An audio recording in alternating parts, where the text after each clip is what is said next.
కనిపిస్తున్నాయి కదా ఇటన్నీ చెప్పు. కుర్చీ. కుర్చీ ఎందుకు ఉపయోగిస్తారు నాన్న? కూర్చోడా. నువ్వు ఎప్పమ్మా? బెంచి ఎందుకు నాన్న? కనిపించే వస్తువు ఒకటి చెప్పు నాన్న. బ్యాగ్ ఎందుకు ఉపయోగిస్తాం? పలక, బుక్కులు పెట్టి. కానీ ఈ చుట్టూ కనిపించే వస్తువుల్లో నీకేమున్నాయి చూసి చెప్పమ్మా. ఎక్కడుంది? టీవీ ఎందుకు ఉపయోగిస్తారు? బొమ్మలు. ఇంకా ఇంకా సీరియల్ కూడా చూస్తారా? ఇంకా నువ్వు చూసి తలుపు. తలుపు ఎందుకు ఉపయోగిస్తాం? తలుపు ఎందుకు అసలు?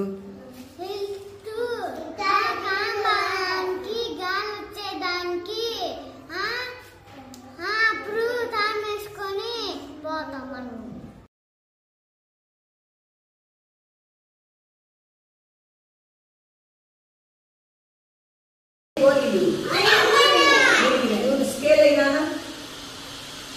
స్కేల్ ఏమైంది? ఏమైంది స్కేల్?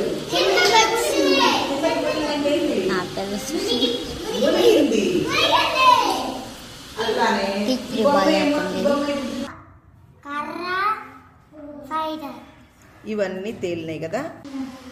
నీళ్ళకి అడుక్కి పోతే మునగడం, నీళ్ళ పైనే ఉంటే తేలడం.